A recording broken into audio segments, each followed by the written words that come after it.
10 ans, vous voyez comment les courses en France?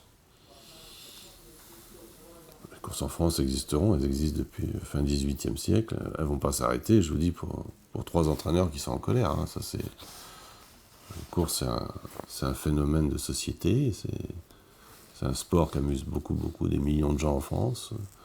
Voilà, mais est-ce qu'il ne faut pas arrêter l'hémorragie de la multiplication des courses officielles?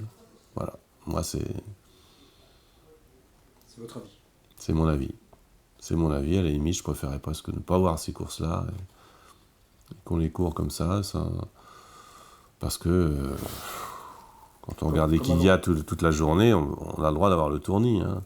Alors, bien sûr, je dis toujours, chaque parieur dans un restaurant, vous ne mangez pas toutes les entrées, tous les plats et tous les desserts.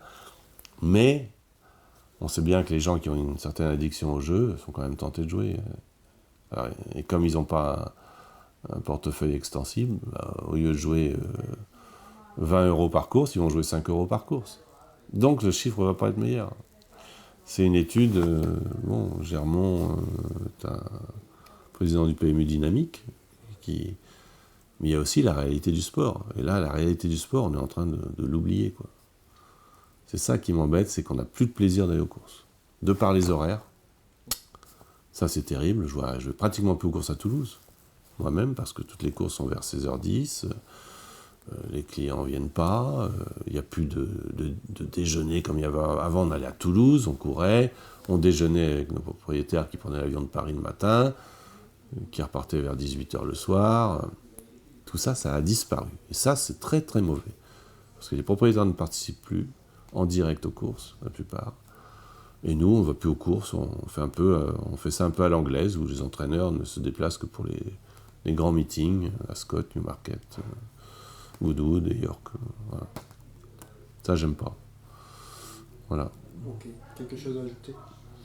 On peut rester pendant 3 heures à discuter, mais bon... non, mais je pense qu'il faut arrêter toutes ces polémiques dans le galop, c'est ça qui me tue. Je pense qu'on est trop assisté, c'est pour ça.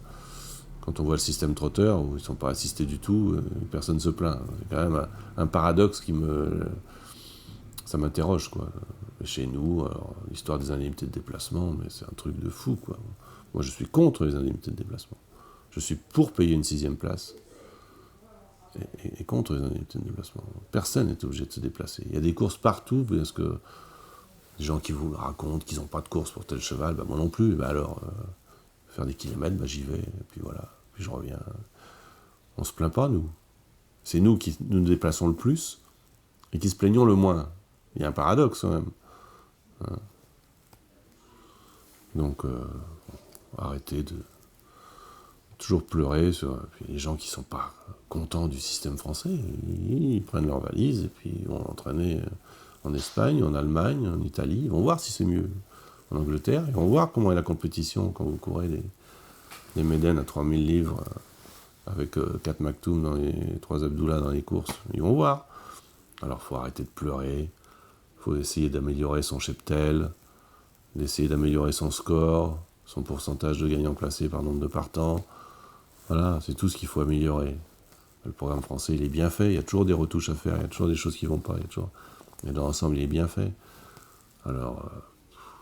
je ne supporte pas cette contestation, en plus qui est vraiment minime, mais qui prend toute la place dans les 2 médias qui nous intéressent, c'est-à-dire 3 avec Equidia, mais surtout le JDG et Paris Turf, où c'est des litanies de pleurs toutes les semaines, et de contestations. Non, on peut dire des choses, faut qu'il y ait une opposition, comme en politique, il faut qu'il y ait une certaine opposition au pouvoir de France Gallo, d'accord, mais ça doit rester dans des normes, et pour dire des choses plausibles, pas pour raconter des histoires.